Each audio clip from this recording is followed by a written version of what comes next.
만일 구글맵으로 북한을 여행한다면 금강산 항구에 정박해 있는 기다랗고 하얀 직사각형을 볼 수 있을 거예요. 이 직사각형은 초대형 요트나 선박이 아니에요. 세계 최초의 수상 호텔입니다. 스웨덴에서 설계하고 싱가포르에서 건설한 뒤 호주에서 문을 열었죠. 그 후엔 베트남으로 이전했고 북한으로 가게 됐어요.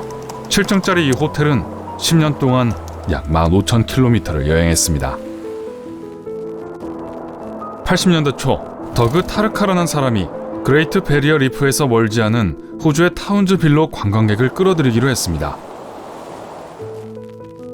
타르카는 한때 전문 잠수부였고 산호초에 전혀 해를 끼치지 않으면서 관광객들에게 그 유명한 명소를 보여줄 수 있는 최선의 방법을 찾고자 했어요. 그는 우선 바닥이 유리로 된 쌍동선으로 산호초 투어를 시작했습니다. 그러다가 관광객들이 산호초를 보기만 하는 게 아니라 해안에 정박된 유람선을 이용해 산호초 위에 머물 수 있도록 했어요. 그 아이디어는 실용적이지 않다는 이유로 성공하지 못했습니다. 몇 달 후 타르카는 좀 더 큰 사업을 벌였어요. 세계 최초의 해상 호텔을 짓기로 했죠. 어떻게 이 아이디어를 실현할 수 있을까 고민하고 있을 때 스웨덴의 한 회사에서 연락이 왔습니다. 그들은 석유 시추선 인부들을 위한 해상 숙소를 전문으로 하는 회사였고, 둘은 미래형 해상 호텔에 그 기술이 안성맞춤이라는 사실에 동의했어요. 설계 문제는 해결. 다음은 건설입니다.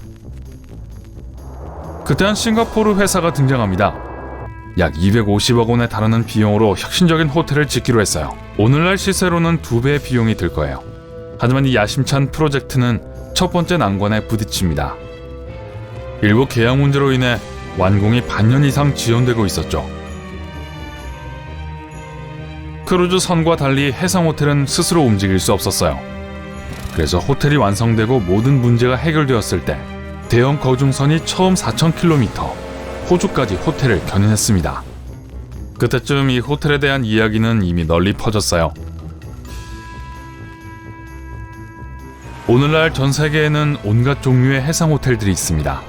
하지만 이건 80년대에 있었던 일이라는 걸 기억하세요? 당시는 전례가 없었던 획기적인 아이디어였어요. 그래서 사람들은 앞다투어 몇 달 전부터 예약을 했고 여러 호텔 체인들도 눈독을 들였습니다. 포시즌이 결국 입찰에 성공했어요. 그래서 호텔이 도착하기를 기다리며 모든 것이 준비되어 있었죠. 1988년 초 존 브루어 리프 플로팅 호텔이 마침내 타운즈빌에 도착했습니다. 호텔을 제자리에 고정시키기 위해서 6개의 거대한 돛이 사용되었어요. 이곳은 죽기 전에 꼭 가봐야 할 만한 꿈같은 여행지 중 하나였습니다. 200개의 최신식 객실, 100석 규모의 극장, 싱싱한 해산물이 있는 최고급 식당, 헬리콥터 이착륙장, 도서관, 게임실, 나이트클럽, 체육관, 사우나, 담수 수영장, 그리고 밖에 해상 테니스 코트까지 있었어요. 그리고 물론 호텔의 가장 큰 매력은 그레이트 베리어 리프를 관찰할 수 있다는 것이었습니다. 손님들은 객실에서 모닝커피를 마시기 위해 파노라마 같은 풍경이 펼쳐지는 엘리베이터를 타고 내려갑니다. 그런 후에 유리바닥에 잠수함을 타고 더 깊이 잠수하거나 바다 한가운데에서 수영을 위해 물로 뛰어들 수 있었어요. 물에 들어가는 것을 좋아하지 않는 사람들은 호텔 내부 수중 관람 구역에서 시간을 보낼 수 있어요. 화려한 산호, 거대한 대합 조개, 산호 상어, 푸른 불가사리와 그 외 수많은 매혹적인 해양 생물을 바라보며 몇 시간을 보낼 수 있었습니다. 그런 꿈이 단 한 발자국 앞으로 다가왔을 때 대자연이 직접 개입하여 호텔 개장에 제동을 걸었습니다. 시속 100km의 열대성 폭풍이 그 지역을 강타했어요.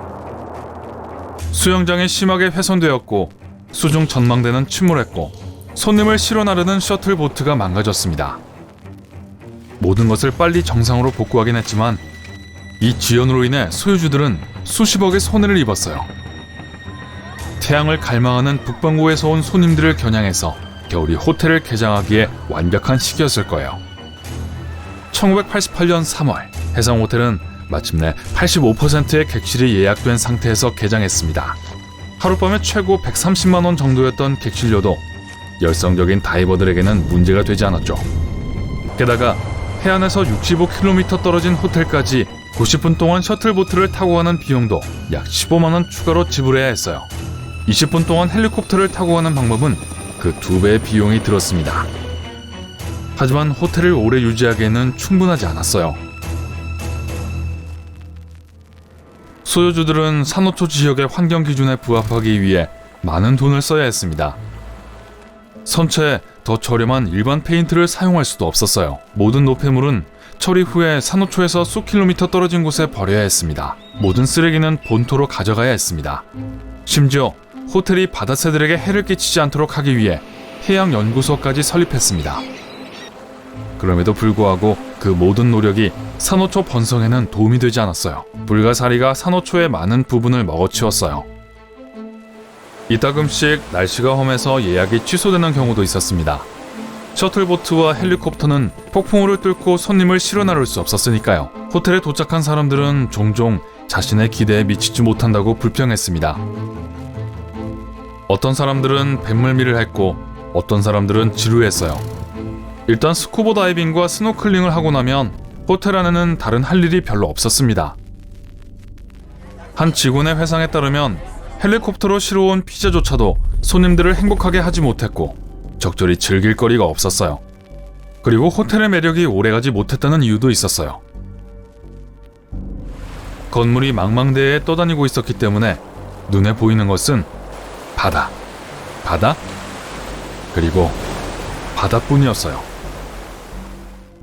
1988년 9월, 상황이 최악이라고 생각할 무렵 일부 손님들이 호텔에서 약 3km 떨어진 곳에서 스쿠버 다이빙을 하면서 10만 개의 오래된 탄약을 발견했습니다. 그 사건에서 회복할 길이 없었어요. 심지어 더블룸 가격을 하룻밤에 15만 원까지 인하했을 때에도 호텔 점유율은 25% 미만에 머물렀습니다. 호텔 소유주들은 엄청난 손해를 보고 있었기 때문에 1989년 일본 회사에 호텔을 팔기로 했습니다. 해성호텔은 호주에서 채 1년을 보내지 못하고 베트남 남부의 호치민시로 이사했습니다. 당시 베트남은 한창 관광붐을 겪고 있었지만 외국인 손님들을 위한 고급 숙소가 부족했습니다. 거의 5,000km를 여행한 후 베트남에 도착했을 때 호텔은 현지에 어울리도록 개조되었고 이름도 사이공 플로팅 호텔로 바뀌었습니다. 이 지역에서 가장 인기 있는 유흥시설 중 하나가 되었어요. 새로운 소유주들은 새 디스코장을 추가했고 400명의 고도로 훈련된 직원들은 방과 시설을 깨끗하고 편안하게 유지했습니다. 호텔은 9년 넘게 사람들이 가장 좋아하는 장소로 남아 있었습니다. 1997년 호치민 지역에 점점 더 많은 고급 호텔들이 생겨났습니다. 외국 회사들은 그만큼 멋지고 고급스러운 호텔을 새로 지었습니다. 플로팅 호텔의 일본 소유주들은 몇 년 동안 새로운 경쟁에 뒤떨어지지 않으려고 노력했지만 결국에는 포기하고 말았어요. 북한에 투자 프로젝트를 하고 있던 남한의 현대아산에 팔렸습니다.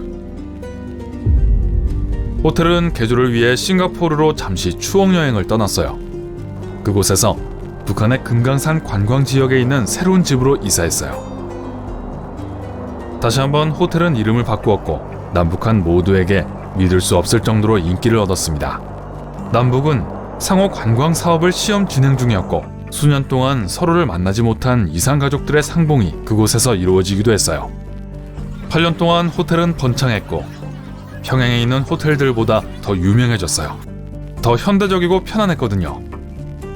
물론 수영장과 테니스 코트는 없었지만 새로운 게임하우스로 손님들을 맞이했죠.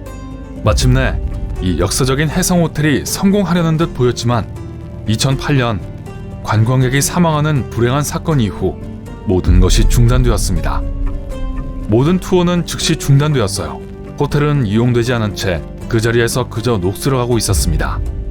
다시 관광객을 유치하려는 계획이 있지만 불행하게도 이 기구한 운명의 호텔은 개보수 공사로 개선될 수 있을 것 같지 않아요. 가장 부실하게 건축되고 구식에다가 어떤 특징도 없는 호텔로 여겨지고 있어요. 벗겨진 페인트와 조용한 텅 빈 객실만이 남은 해상호텔. 한때 전 세계를 기대감에 휩싸이게 했던 혁신적인 아이디어는 이제 철거되기만을 기다리며 마지막 나날을 보내고 있습니다.